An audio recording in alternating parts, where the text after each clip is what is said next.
I wonder if anyone is looking at this because what I experienced was so powerful, and I haven't heard anyone talk about this. Mm. It almost feels like there's this missing link that no one is talking about that has to do with our coming into awareness of our own energy and how that can be facilitated for really deep realization.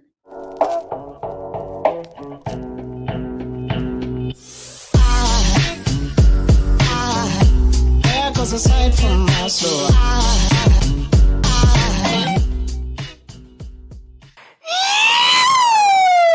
Welcome to the Inspired Evolution. And it is a treat to be here today. We have with us Shamini Jain. Shamini, how are you? I'm good. I'm happy to be with you, and I'm reveling in your joy right now. I think it's going to be very mutual. I've watched your TED Talks, and yeah, I'm afraid they might not allow this podcast online just because of how much joy might be bubbling out of this particular episode at some point. They may just censor the joy. It's like we broke the bandwidth. But in grounded reality, for those tuning into Shamini for the first time, she's a PhD, she's a psychologist, scientist, and in her heart of hearts, I think she'll probably acknowledge that she's a social entrepreneur. She's the founder and director of what I like to call CHI, but she's called the Consciousness Healing Initiative. I have to ask, was that when you came up with that acronym, did you know that it was sitting with the Just word CHI? downloaded, and of course it was like, oh yes, chi. Of course this is it. Yeah, it was just sitting with, what are we going to call ourselves? It was the Consciousness Collaborative, this, that, and then it just came in. Yeah. So I have to say, your TED Talks online they sit in a really special place in my heart, because there's this balance between sort of opening up to the mystical space, which, and even as I've said that word, I'm realizing that I'm ostracizing certain people when I say that, because it grounds the other aspect of it is like deeply within science. And sort of the space between the two, in which there's this massive word, which when I think of healing, I think of Shamini. So, it's this really incredible, I guess sort of two dipoles within which you're sort of operating, I feel.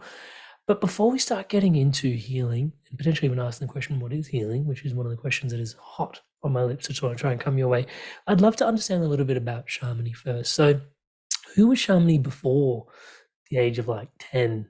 That sort of, you look at that girl and you go, oh yeah, that's why she's doing all this work for collective healing in the world. Like, who was that girl? Give us some context in terms of where this all came from. Yeah.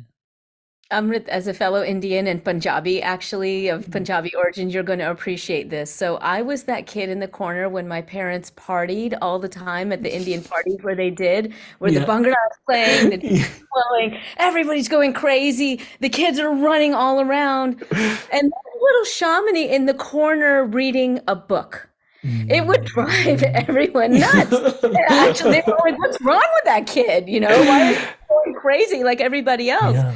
And I mean, I enjoyed people and I enjoyed my friends, but sometimes I would just get bored with it all, and I would just grab a book and so I was always deeply curious. Yeah. That was the thing. I like literally just constantly read.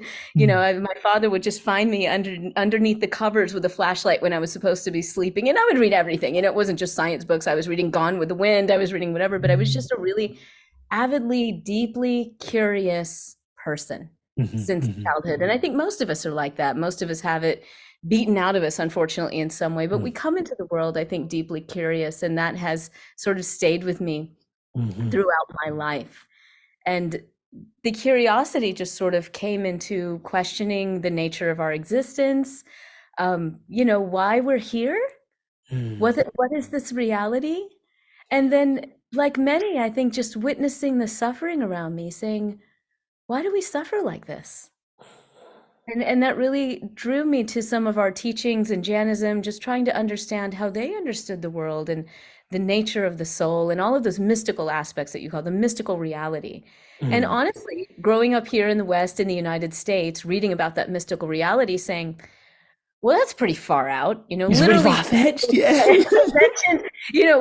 As I mentioned in my book, one of the books that my dad had in his library was literally called Easy Journey to Other Planets with this yogi, and there's like the whole universe in this. And I was like, this is wild. Like, do they really think this is real? Is this science fiction? Like, what is this?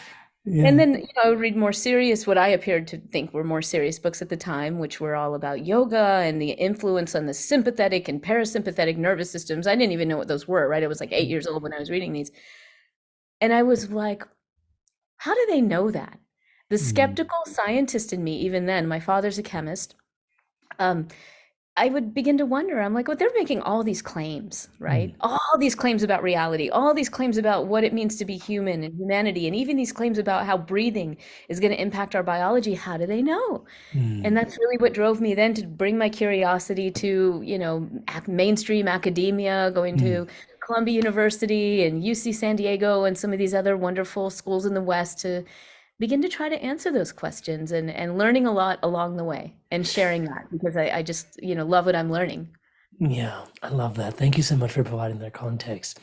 I do want to go deeper along the trend of thought that we're carrying, but some part of me just wants to go on this existential tangent for a sec, because it actually does my head in too, because maybe it's just our heritage, but looking back on how did they know some of the things that they knew, right? Like, you look at all these, like, okay, like your breath and how important it is, and it's like this piece of wisdom that's been handed down forever and ever and ever and ever and ever and ever and ever. And now, and maybe it's just a condition of the world we live in, but now I need like kind of the Wim Hofs in the world to break some world Guinness World Records to really go, yeah, like it's amazing, and see how you can connect to it.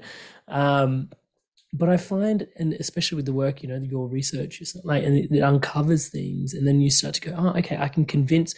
And I know that left brain, right brain, people are starting to dissolve that conversation about we have to actually have two spheres. But for the ease of conversation, like I almost need to bring my left brain around to kind of the right brain. I needs that sort of coaxing out of the gate, sort of, hey, come on, let's go for a walk. Like let's go see what Let's else is integrate. possible. Yeah. Yeah, right. Totally, that word integrate. I love it.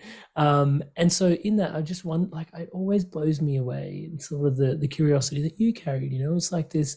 How did they know? Like, how to visit other planets and all this sort of stuff. And like my left brain immediately just goes whack, whack, whack, like alarm bells are going, like, what? Mhm. But then there's a part of me that's inspired that goes, whoa, like what is really possible with consciousness? It's such a trip, right? It really is. And I think it's healthy for us to have, what we call healthy skepticism. I mean, all scientists are by nature skeptical. And let's just break down what that means. It means that we're open. Actually, that's what it means. It means that we're saying it could be this or it could not be this. Mhm. I'm open. I have some ideas. I'm going to test them out. I'm going to Mhm. test them out. I'm going to replicate. I'm going to explore. I'm going to see if I can refute my own idea, actually. Mhm. Maybe my idea is an error. I'm open. So a Mhm. true scientist is really openly skeptical, and we can adopt that kind of point of view. It doesn't mean that we actually necessarily disbelieve. It means that we're really interested in answering a question and understanding the nature of reality. And so in that way, it's not very different from spiritual inquiry. It's just the Mhm. tools that we use. So when we ask, well, how did they know this? One of the things that I do is I say, well, what's interesting when I look at these patterns in the data, we look at all of these ancient traditions of spirituality and even medicine, right? The Mhm. indigenous forms of medicine, like Chinese medicine, native medicine, Aboriginal medicine, if that's still, a proper term to use. And if it's not, I apologize. There are so many fundamental truths behind those traditions in terms of understanding the nature of reality, the nature of our connection with our environment, Mhm. connection with each other, that it's certainly interesting, with our scientific minds to look at that and say, well, look at that. They're all kind of saying the same thing. Mhm. And they all came to that from their inner experience. Mhm. And then they took that inner experience and then they applied it, for example, to, to healing, to the study of, meridians, to the meridians themselves were, initially kind of understood through experience and then sort of tested out over time with people to develop that map of Mhm. the subtle energy channels, for example. So it was a methodical process. And so, the way we do science now is mostly third person. We objectify it. It's like, I am here, you are there. I'm Mhm. going to study this. It's sort of outside of me. And there's value to that, right? We want to try to be objective. We approach things from that third person perspective. But, and It's really an and, not a but. Mm. There is an opportunity for us to bring those together, right? To not feel like we have to be polarized with our inner experience and the outer reality. There's a wisdom in bringing those together. So the key question for me from there is also this intersection between curiosity, and curiosity is such a gorgeous little rabbit hole. I love it. And so in there, you could have chosen many different avenues to sort of apply yourself to. It could have been what is the nature of our reality, and that probably does inform some of a part of your work, definitely, with consciousness, but then also why are we here? And that's a very big question in itself. Why do we suffer? Seems to be a question that is at the heart of really of what you're addressing in your time here. So why that particular question? Why is healing so important to you? And where did this become the sort of centerpiece of your work and focus in terms of your approach to the world? Well, certainly personal experience, being in a family where I witnessed sort of the causes and consequences of mental illness, that was part of it. Sort of witnessing that suffering firsthand, and then also just looking at the world, honestly, as a child and seeing what I thought of as just being a very fractured reality that was causing suffering for people. And why do we choose to live in this way? And sort of that honestly combined with my own, again, personal experience as a child. For me, it was actually, and this is another rabbit hole to go down, and maybe we'll go down it, maybe we will at another time. But I've just always loved to sing since I've been a child. So I am a singer, and I was a singer early on in life. And I found that while I was experiencing the suffering, there was something about simply singing that would bring me into a profound state of joy and a really, like, literally palpable sense of vibration. So honestly, in the beginning, it was more of, what is that? There was also, at the same time as sort of witnessing the suffering, there was also a sense of noticing my own joy and noticing that I could bring myself to joy with my voice. Yeah. What was that about? What was the nature of this vibration? So a lot of that early studying that I did young, as a teenager, and even in my early 20s was really about the nature of sound and the nature of vibration in that way. And I talk about this a little more in my book, Amrit. So when I was at Columbia, actually, I told all my professors what I was going to study was music and its effects on healing in the brain. I was studying neuroscience at that time. Believe it or not, back then in the 90s, they thought that was crazy. Music, of course, now we have multi-million-dollar NIH programs devoted to it. Healings and all sorts of stuff is happening now. Yeah. Yes, it's beautiful. So, but when I had my first Reiki session in my 20s, I had this profound real-time experience that I couldn't explain by taking some kind of drug or even necessarily being like having my body manipulated or doing a yoga asana or even doing a deep meditation. It was almost like I was getting meditated. It was the wildest thing, right? Because what was happening was while this healer was and I explained this whole story in the book because it's just a fun story. This is a typical, young Santa Cruz healer. She's sort of kind of figuring herself out, and she's exposing me to Reiki. I had never even known what that was before. I had no idea. Totally skeptical. Hopped on the table, like, whatever. All right, I'll try this out. Yeah. And she's putting her hands on me, and I'm having these profound sensations in my body, and I'm realizing these sensations are linked to patterns that I've been holding on to. And as soon as I had this realization of, oh, in this case, it was, I'm blocking my own power, and these are the ways I've been doing it. And as soon as I had that realization, the sense of energy that I had in my body moved. And for me, for the first time, I was like, wow, again, what was that? What was that? We need to study that. This could be, and the thought in my mind at that moment, really, even in my early 20s when I hadn't gone to graduate school or anything, was, this could really help patients.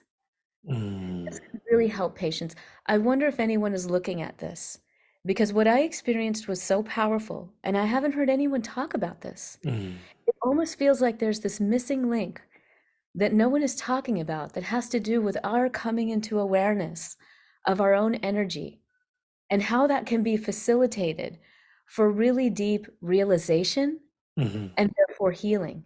And so anyway, there's the long-winded, more or less, journey toward the work that I did and what motivated me to run my own randomized placebo-controlled trials on energy healing at the university and, begin the nonprofit, because I remain convinced after all these decades that there is still, for the upper echelon, or however you want to say it, there's still this best kept secret when it comes to healing that doesn't need to be a secret.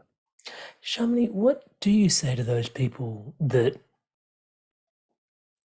get super in their left brain? And I get sorry for saying it that way, but it's just a placebo, like all this complementary medicine, energy medicine stuff. Oh, it's just you believe in it, so it works. What like? Well, I would say it's a yes Yeah. and. Yeah, it's a yes and. I mean, I give, deep talks and lectures on placebo itself, which is a Yeah, I know you do. fascinating field, right? Mm. What do we mean by it's just placebo is the question, right? And then that's literally where, whether they want to or not, I'll probably break down for them right then what a placebo effect actually is. Mm.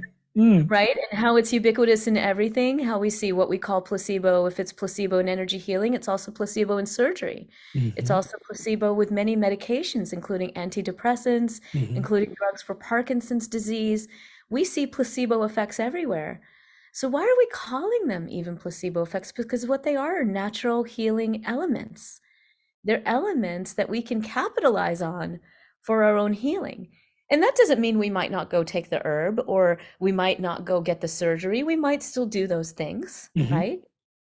But we're flipping this now, because what the science is actually showing us is it's never really been about seeking something outside of ourselves to heal ourselves. Mm. Data is very clear when we really take a careful look. It's about recognizing that we are the healer, that healing happens right here, Mm. right now, and that I have the ability to galvanize tremendous resource for my healing process, Mhm. right? But we're flipping that because we're moving from a disempowering model, a model where we feel completely powerless, that our relationships don't matter, our environment doesn't matter, our diet doesn't matter, our energy doesn't matter, when in fact all the data is suggesting exactly the opposite. Our Mhm. connections are deep, deep, deep drivers of healing responses. Our connection with our environment is as well. Of course, what we feed ourselves, body, mind, and spirit, all of it Mm. matters. And this isn't just fluff talk. Like, it's all evidence based. It's Mm. beautiful, really. It's very beautiful.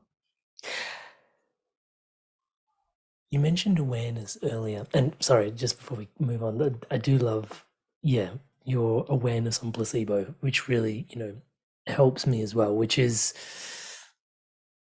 yeah, even, there's these studies where they've put people, like they gave them just a scar from surgery and they didn't actually take them to the surgery and they're actually healing just like they would have had the surgery. And it's, yeah, so even with Western, like you describe in your talks, the sort of Western medicine versus let's call it Eastern medicine, need of a better word, or alternative or complementary medicine, watching the sort of dances, like it's, your consciousness and your awareness in terms of what, I don't want to say you're subjecting yourselves to, but applying yourself to probably in your own healing is extremely profound. So therein lies another rabbit hole, which for me goes, well, holding the awareness, and maybe this may be too personal to ask you, but this way, but it's probably the easiest way for me to ask the question. Maybe you can make it a bit more general and less about you if you feel it is too personal.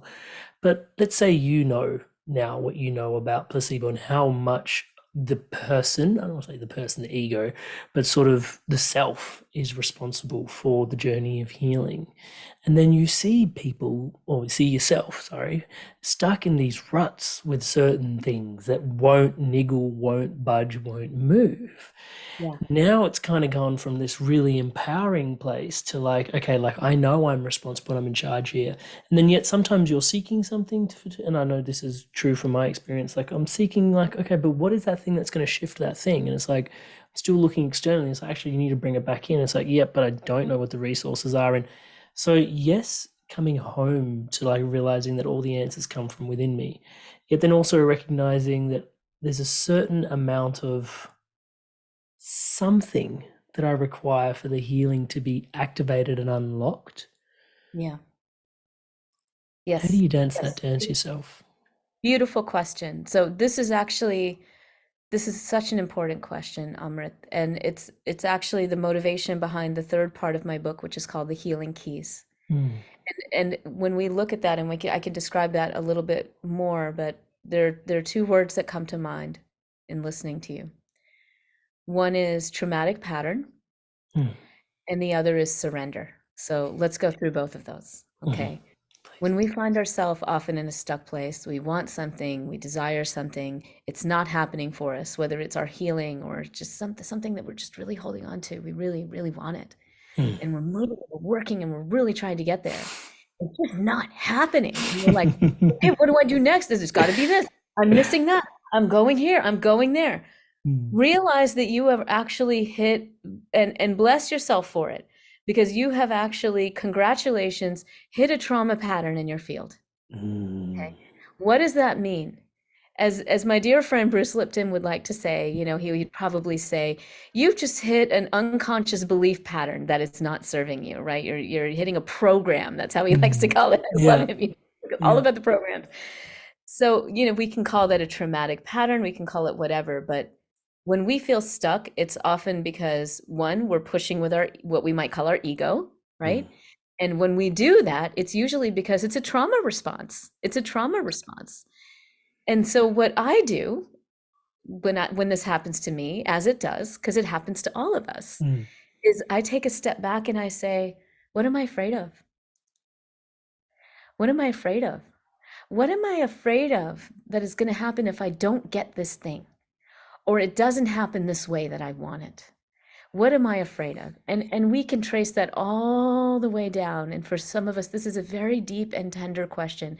It usually ties into what we often call in clinical psychology our core belief, that thing that came from the sacred wound of childhood. We all have it. Some of us have a few, but it's something where we have to bring to awareness. What am I afraid of? What's the worst thing that could happen? And what would that say about me?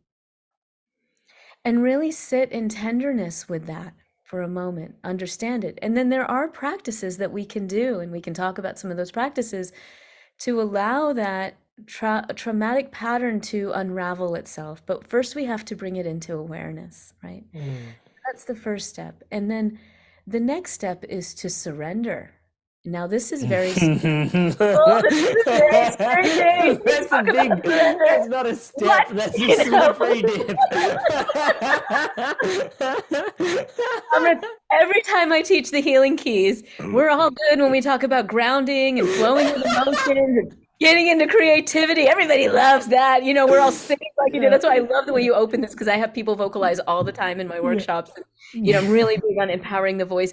So, everyone's loving that. Their inner child is out, and I feel your desire. Oh, I'm into it, foster your intention. I'm into it. Open to connection. I'm into it. Like, okay, you're getting insight. Great. Now surrender. What? What? You want me to do what? You want me to write my biggest desire, and now you want me to let it go? What kind of teacher are you? It's kind of like it's very tender. It's very tender, and I understand that it's very tender. And here's what I say to them, and what I would say for anyone who says, some folks watching and listening will be like, yeah, totally, surrender, I get it. Other folks would be like, what do you mean? Why would I want to surrender something that I want? Why do I want to let that go? And it's pretty simple, really.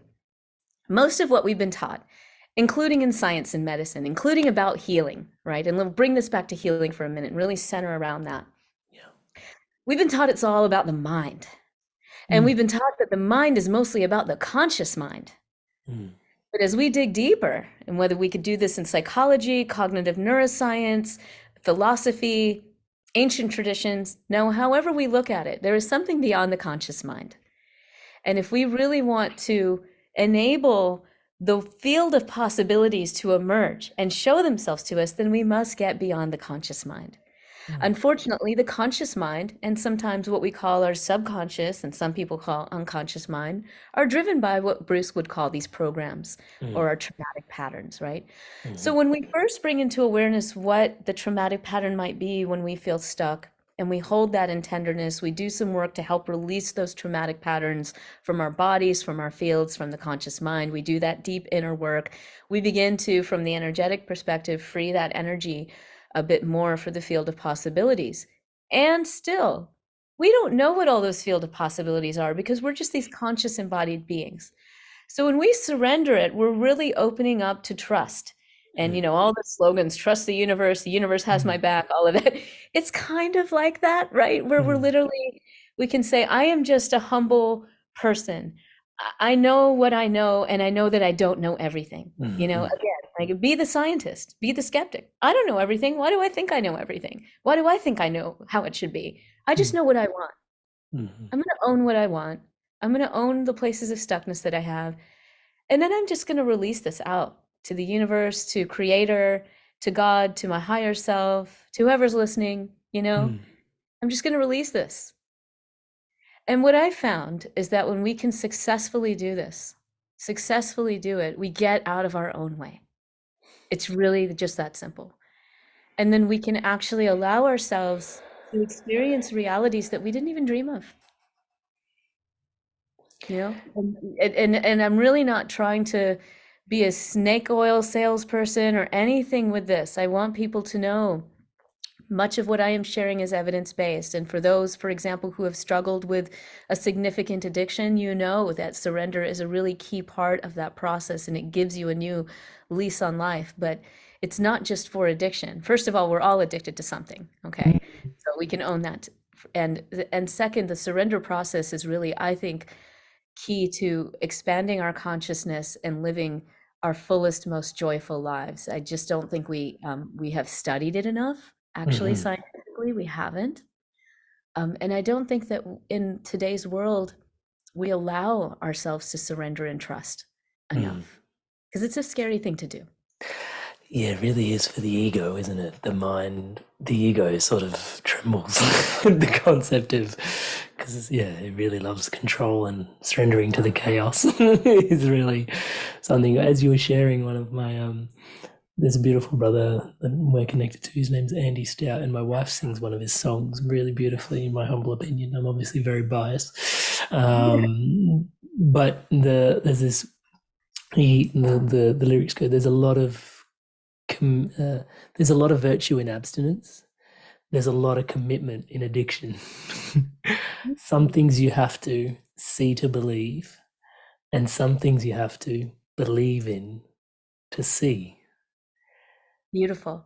And it really, it really, every time I hear that, it's like, there's, that surrender, that, that field that you talk about, surrender, going past our humble personal awareness to sort of go, okay, like, can I give this up? Can I let it go? Can I, surrender it to, universe? And I fully acknowledge that we run the risk of ending up in these wispy, sort of hippy dippy sort of conversation realms, but in the work that you've done, grounding it in, like, with the science and sort of holding the awareness, and, like, where we started sort of this thread at the placebo, it's like, your belief systems, your awareness, your programs are the ones that potentially are stuck, but are also the ones that, can help you let go as well. So in there, I love the sort of opening question, which is like, what am I afraid of? Because as I lean back, like, and it's just ask that question, I can feel the trepidations and the energy that starts to, one of the keys that you mentioned. What am I afraid of? That can, even in certain instances where it's like, I'm trying to heal something, it's like, what am I afraid of? Well, if this doesn't heal me, then it's bigger than me, and even that as a concept is like, okay, what's wrong with it being bigger than me, and just the line of inquiry, that can open up and, clear out from there, and inviting bigger, inviting in greater and greater levels of surrender. One of the questions I've got is between the person's awareness, like our own awareness, and sort of the untapped field of, possibilities that you mentioned too.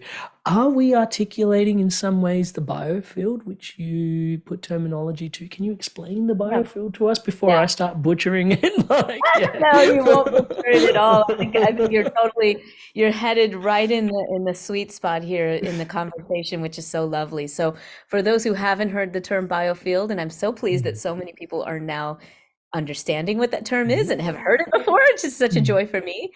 It's really a westernized term that was coined a couple of decades ago at the National Institutes of Health meeting in the 90s. And it refers to the fields of energy and information that guide our health. That's the simple way of mm, saying it. Now, the definition that was coined in the National Institutes of Health was something more like a massless field, not necessarily electromagnetic, that guides the homeodynamic functioning of a living organism. So mm, the first is sort of more plain English, the second is a little bit more precise with the scientific language. What does it mean? We're mm, talking about fields of energy and information, and we'll break down why we say energy and information in a moment. mm, But when we talk about the biofield, really the way we're studying them is more in the plural than the singular. There may be, in fact, an overall orchestrating field that guides all these little fields. But when we're looking at these fields, we mm, can be looking at the biofield of a cell, which we do in science. We can look at the biofield of a person, and we can look at the biofield between people. We can look at the biofield of the earth and between a person and the earth. So you can already get a sense that some of the payoffs of examining the biofield, which I love and why I'm so passionate about it, is it's helping us understand how beautiful, deep, and powerful our connection is. Because now, when we study things like the fields of energy and information that connect us and heal us, and we do that by studying healing practices like modern practices like Reiki, healing touch, therapeutic touch, ancient practices like laying on of hands, external qigong, but even looking at this in sort of a more, you can say, circumscribed, measurable way by looking at devices, by mm, inputting energy, looking at the bioelectric communication between cells and learning how bioelectric communication between cells can grow new tissue in the brain, mm, can generate new limbs. This is all part of biofield science. And it's fascinating. So what we're doing in the field, our field of researchers in this area, some of us look at healing practices and clinical studies. Some of us are looking at cellular mechanisms, either just by inputting energy or manipulating energy across cells, or by even looking at healers and their effects on cellular function in mm, models like cancer, right? There's a lot of varied work that's going on by a really dedicated group of scientists, many who are tenured professors at major universities. These are, really hardcore, deep, and careful scientists that are conducting this work. And as I described it a lot in my most recent TEDx talk mm. because I'm just so excited about where the field is What the going. possibilities are, yeah. Yeah, it's just really tremendous because when you take all that and you just sort of take it to heart and you understand what's happening and what they're uncovering, what it's showing us again is how powerful our energy is, how Mm, powerful our consciousness is for healing ourselves, but also in being in healing presence with others. And that actually really has an effect, a demonstrable effect, effects where we're seeing effects on things like not just fatigue and pain and anxiety, but also cellular changes, including mm, changes in immune functioning and hormone functioning. And even when we look down to the cells and we get beyond humans, when we're studying these effects with energy healers and energy healing in these very carefully controlled studies, say at MD Anderson Cancer Center, Harvard, really wonderful universities, sham controls, kind of, again, quote, placebo controls, that kind of thing. We're seeing that these effects that energy healers have, even on cells in animal models of cancer, directly on cells themselves, have the ability to prevent the spread of tumors in the body, in some cases, shrink the tumors in the body. And we're looking at really deep downstream effects, including the signaling that's happening between the cells. How is this happening? What's going on the cellular mm, level? We're seeing decreases in inflammatory cytokines, which are just simply cell messengers, immune transmitters, kind of like neurotransmitters. right? We're seeing decreases in those inflammatory cytokines that are related to cancer spread and growth. We're seeing changes in cell subsets. We're seeing changes in signaling molecules where people are still looking for drugs to change those signaling molecules to prevent the spread of cancer. So these are very real and they've been replicated. There's ongoing research being done. There's a ton more research to do. I mean, we've just started scratching the surface of this, but it's extremely exciting because we're really uncovering the power of human consciousness here. You know, it's incredible. So when I hear about these studies, I get so excited, and then I'm almost amazed when, you know, folks like, for example, TED are like, this isn't real. Like, you know, no, we don't believe this. We know you just, you know, shared all this data. We know you just shared the peer-reviewed published studies. You know, we know this work is coming out of great institutions, but we're sorry, but we just don't believe it. You know, so that's unfortunate, especially when you have gatekeepers like TED who are supposed to be about not only, I would suggest, ideas worth spreading, but knowledge worth knowing, evidence worth knowing, right? That's what they're supposed to be doing. And yet we see, unfortunately, with platforms like TED, what I'm noticing is that across the board, they seem to be clamping down on whole person health approaches. It's not just the biofield work, which is very cutting edge. I understand that, but I'll give you an example. My colleague just released a talk on integrative mental health, and they put a note on her talk as well, you know, kind of admonishing people to be careful with the talk because she's talking about emerging data for VR for depression. They have flagged talks on breathing for health. You know, so I don't know why they're doing that. I think it's very unfortunate, and you know, I'm in dialogue with them because I think it's very misguided.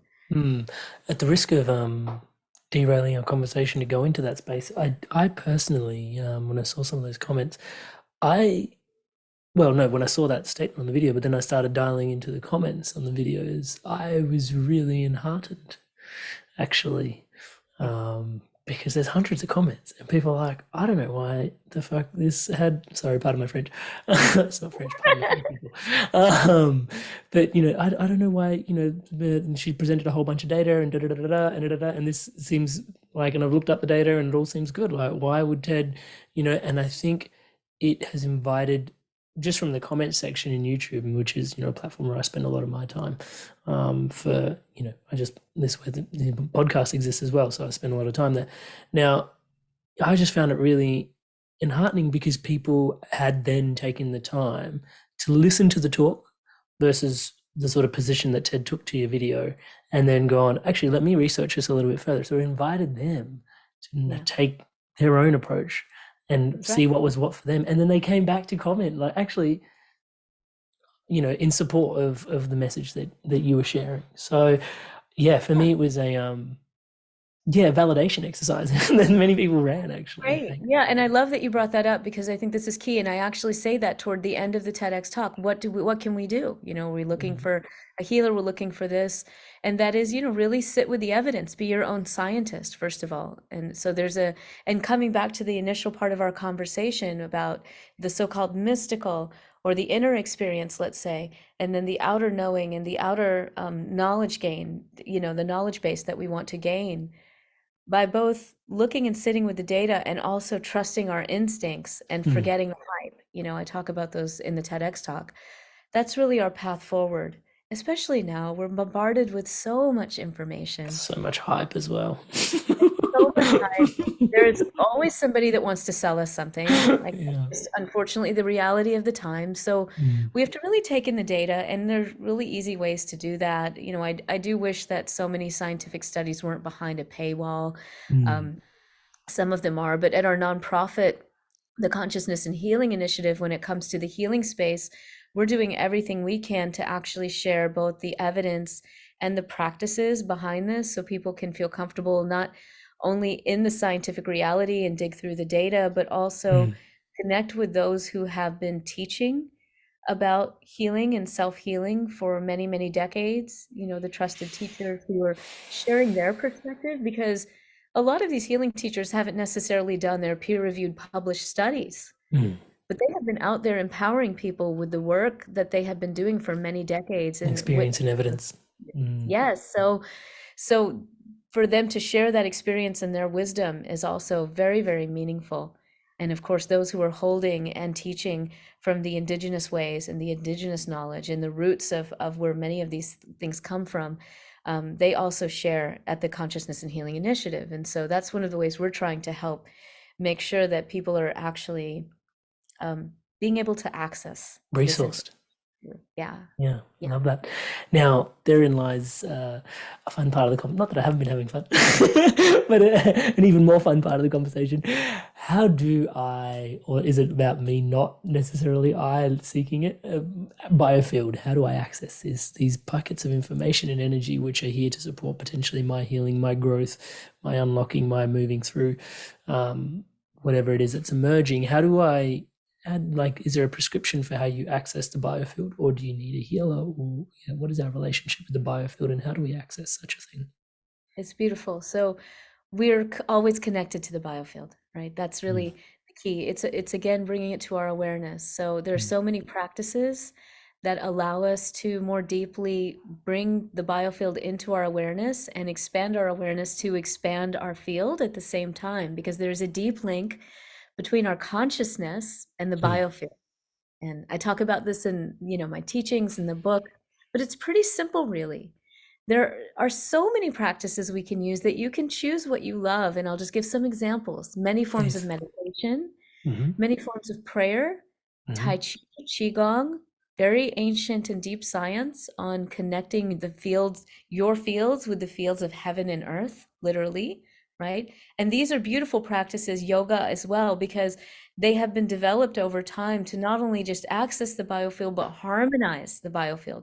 This is really key. So it's not just about there's some portal that I'm going to walk through and I'm going to go and I'm going to grab the golden star and like put it into my being and I'm going to be enlightened. Cool. That could happen. That's very and we're also living in our day to day. The seasons change, people around us can be cranky, different things can happen, right? So ultimately it's also about accessing and harmonizing the field at all times when we're talking about health, healing, spiritual liberation, all these things as embodied people. The simplest is simply to come into the breath. And so we can do something right now if you like. And I don't know if you tend to do practices on your podcast, but I love doing them. So Let's do yeah. it. Okay, great. So we're just going to do a simple tuning into your field practice here. And I'm going to invite those of you who may be sitting down to just sort of relax in your sitting down space. And those of you who are standing up to relax in your standing up situation or lying down. And if you're driving, please pause and come back to this later.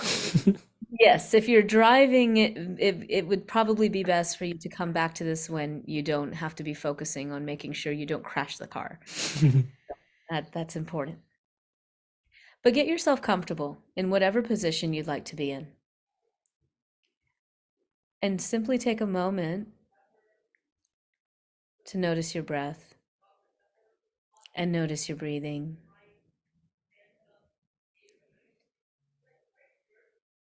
Now you can simply notice without forcing or trying. You can keep your eyes closed or have them rest in a comfortable place in the room.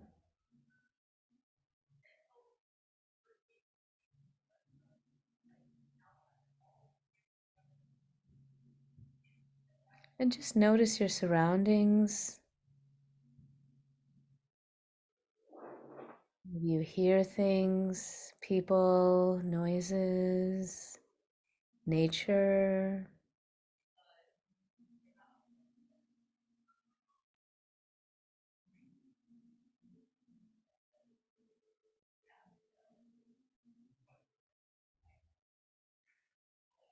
Bring your breath now and your awareness into your belly.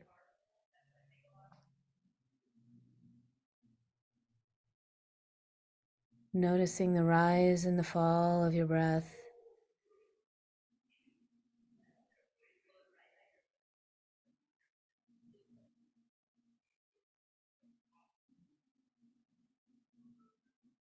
Anchoring your awareness into this belly, and beginning to notice the sensations in and around your body.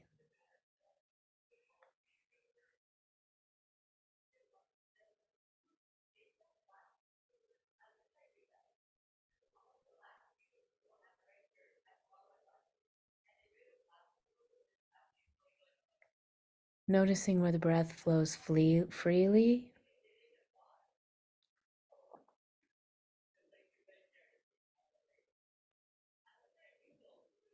where you might not feel the breath as freely.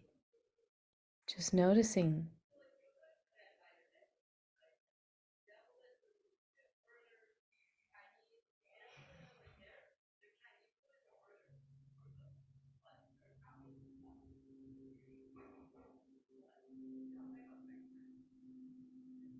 And bringing your awareness inside the body, but also just a little bit outside. And here we're really holding our awareness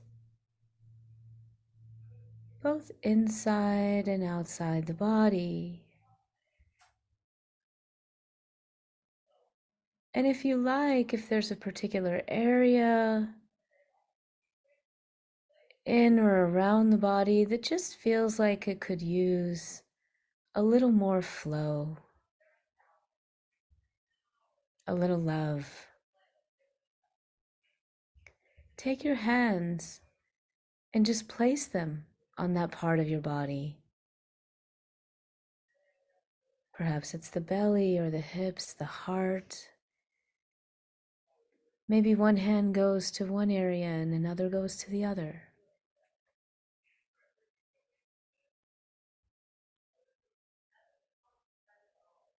Take a moment to just breathe into those areas with the hands.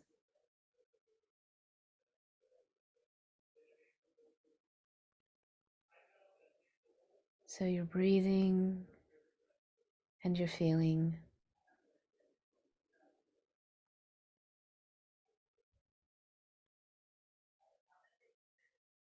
Breathing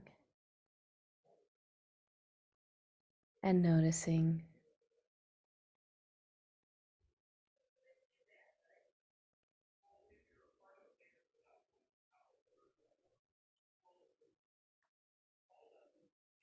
Feeling and allowing.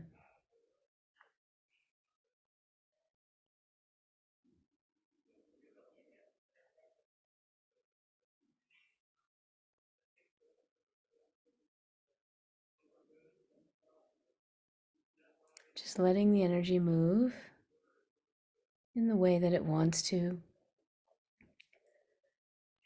Letting your body and your soul intelligence guide.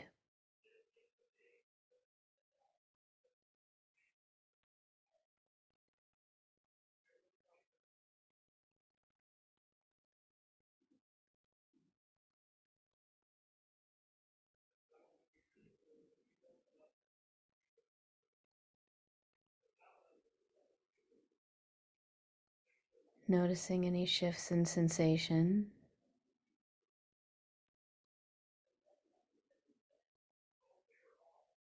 And then gently releasing the hands.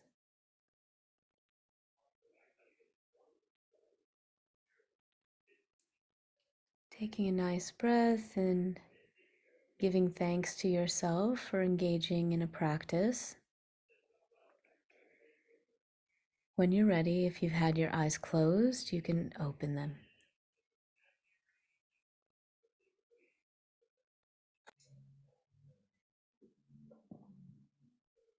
So this is a gentle way of experiencing your own field first and foremost, and this sort of harmonizing practice is just meant to bring us back into the energy in our bodies as well as around our bodies. Sometimes people have the idea that the biofield is something out there outside of me, and certainly the field is ever expansive, again going from the healer's point of view, it's limitless actually, but it's also very much inside our physical body as well. And so it's kind of nice to remember that one of the keys to experiencing our biofield really truly powerfully is to remember that we are embodied, and we can start with the body and start with our awareness of sensation in the body and then move from there. Requires a thank you so much, by the way. You bet. Always tread gently in conversation after meditation. I was a bit better.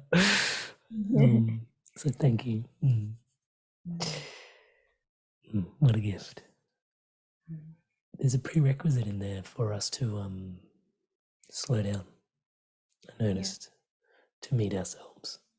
Can you elaborate on the, I don't want to say it's a necessity, but the invitation to do so?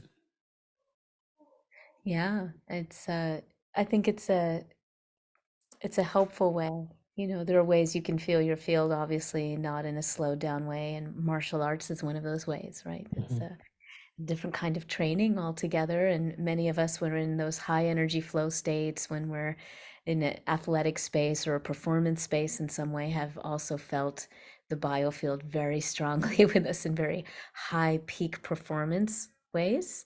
So there is a, you know, we can sense the biofield in every moment. It's and because of the nature of our world, connecting with the field this way is so nourishing, and it's so important for our healing process. This isn't, you know, only about coming into more of a parasympathetic rest and digest state. That's the way we can explain it on the physiological level. We're breathing more slowly, we're taking longer exhales, we're calming and harmonizing our autonomic nervous system. All of that is very true. But there's a spiritual component to it also, right?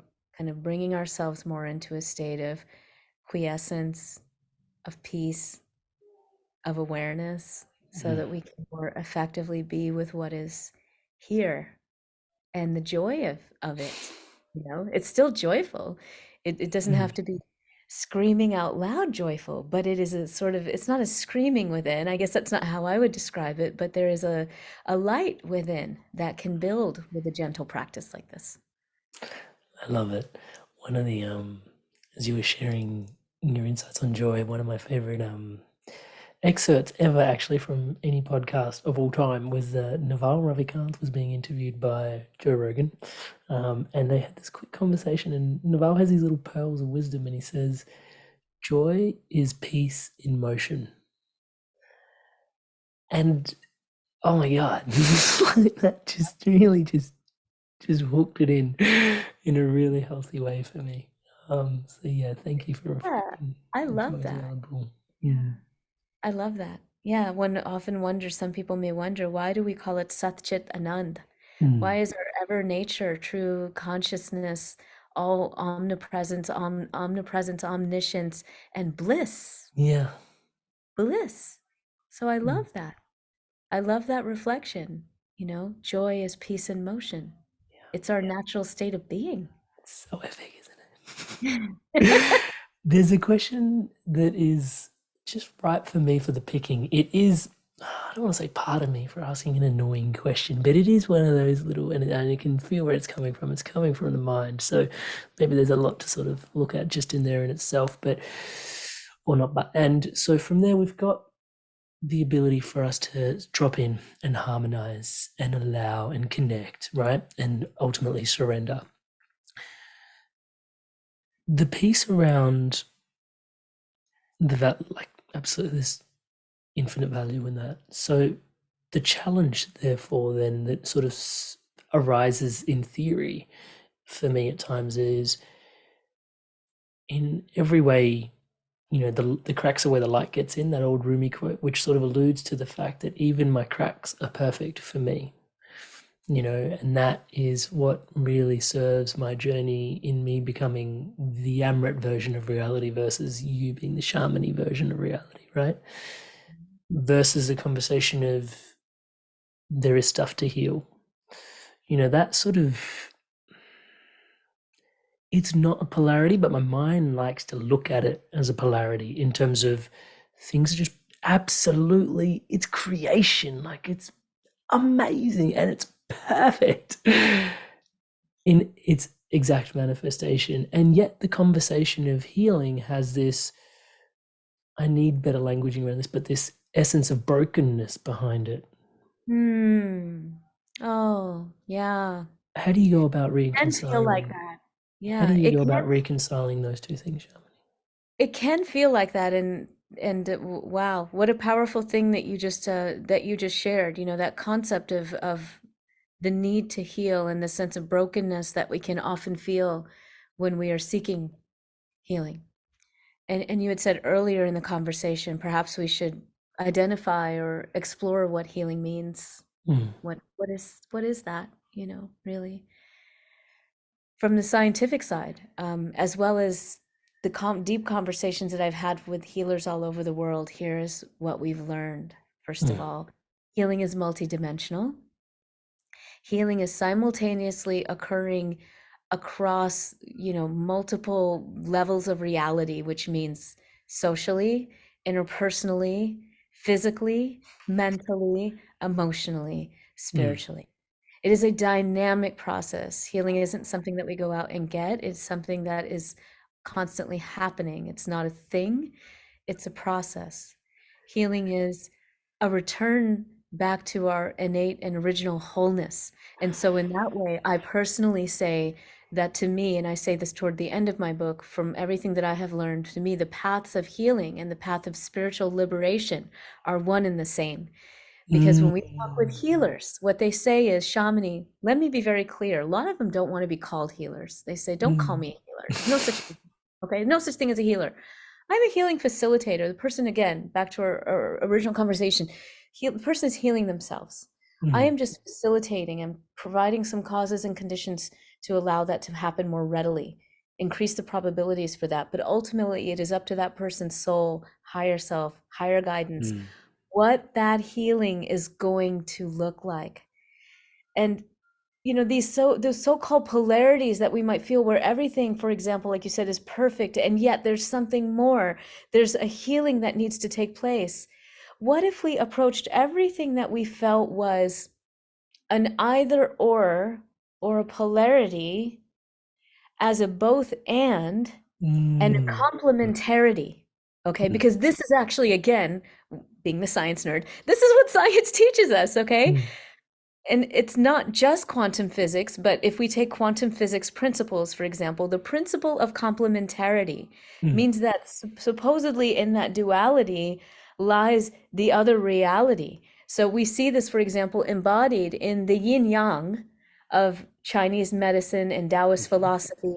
Okay. And what does that mean? Within the yin is the yang, within the yang is the yin. So I can mm, hold both of these aspects of my reality. Everything is perfect and there's an opportunity for growth, mm, right? That's really what it is. It's that simple. Everything is perfect and there's an opportunity for growth. And this is very real. Again, on the scientific side, we see this. I've had very deep conversations with my students. Right now, we're running a science of healing course and just having really beautiful conversations with our students. Many of them are healing and health practitioners, um, about the nature of illness and the nature of disease and the identification with that, and also the understanding that sometimes what we call illness can even be considered a gift, because when we look at the science and the research, we understand that there is a phenomena that we have called in science post-traumatic growth that often happens for cancer patients, for trauma survivors, for others, where some may look, and I have had patients come to me and say, I realized my cancer was a gift. Now, I won't personally say that. I have not had that experience personally. mm, I don't think it's for me to say. mm, But I think some people have experienced it that way. Some people may never see their cancer as a gift. But with every disharmony, healing is a restoration of harmony. So when we experience a disharmony, it is just literally a call to a potential learning, mm, growing process, bringing it back to the practice to allow ourselves to explore what would it be like to come to some sense of peace around this, amass the resources that I want mhm, and that I'm looking for to move in a different direction. mm. Thank you so much for that. I'm conscious of the time, but I have to ask you one more question before I let you go. The role of each other in our journey of healing. Zooming out for just a sec, even the role that, and I don't want to aggrandize you in any unfair way, but even the role that this conversation may be playing for those that are listening in their journey towards whatever it is they're growing into. Let's call it that way. Has a profound effect. And you've been studying the effect of even just the biofield when they sort of come into contact with each other. And I know we recently had a conversation on trauma on this podcast where a lot of it was being how important fundamentally it is for each other to hear, to be seen, to hear each other, and to feel validated from one another. Just what it does for our human experience. We do run the risk of looking at healing, especially when we sort of lean back into that, and I know we've just healed that in this conversation in terms of the brokenness aspect, but there is a loneliness aspect that can sort of be, felt within healing as well. People like to retreat, to cocoon and sort of, go inward. But the role of the other, the interconnectedness that, is interwoven with healing, and collectively sort of what interconnection has to do in terms of community and healing as well. It blows my mind in this podcast alone over the course of the last 5.5 years, the number of different, I don't call them social collective symptoms, but different societal / planetary symptoms that community seems to be I don't want to say silver bullet, but an antidote for, continues to blow me away, because those are, diasporically different things, if that's a word.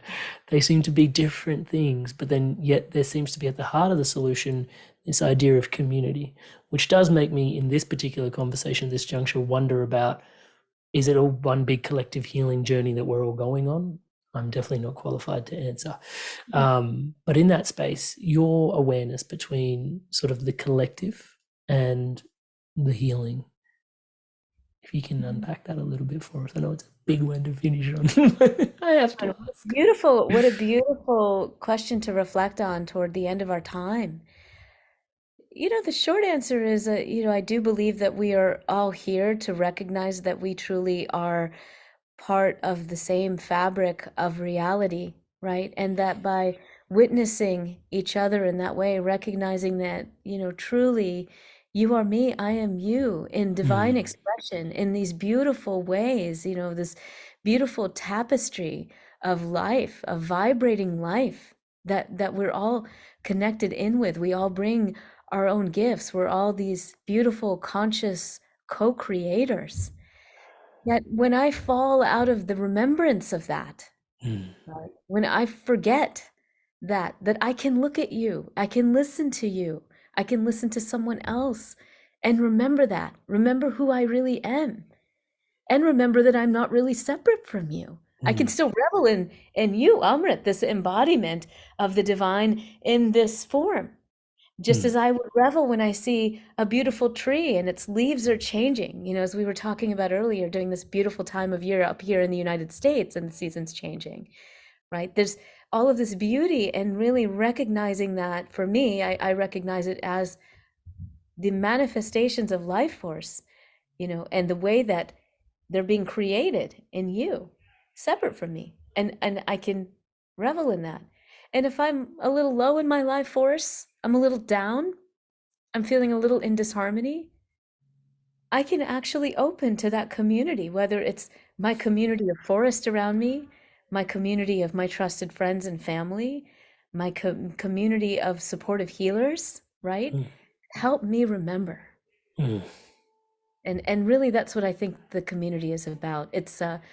It's really that simple. We're literally making sure that we don't get stuck in our small selves, in our small fields, in our conditioned minds. Coming back together is a way to remember the larger aspects of who we all are. Shamini, thank you so much for your your time, your presence, your abundant gifts, guiding us through the practice today as well. I really, really, really appreciate you being here and just sharing yourself so openly with us. And also, I know it's not just today's conversation that informs this moment in time. There's a whole lifetimes of work, and may I say, the shoulders of the giants upon which you also get to humbly stand, and all that work that, so just acknowledging all of that and your curiosities to bring this to us here today. And yeah, just my deepest gratitude. Thank you so much for doing this with us. Oh, thank you, Amrit. It's been literally a joy. So I appreciate it so much. And I want to thank everyone who's been with us today as well. Thank you Awesome. so much. Guys, links to the book is going to be in the show notes below, and also to Shamini's website. If you are curious more about the space of healing, whether it's the biofield, the interpersonal relationships and how that all comes into play, even just the tools on how to access healing. Awesome resources all in there. Put them in the show notes below. And as always, tribe, thank you so much for listening in. Stay inspired. Keep evolving. Hey guys, if you enjoyed this video, give it a like, leave us a comment. And if you want to stay in tune for new episodes launching every Monday, hit subscribe, and I'll see you in the next video. Stay inspired to evolve.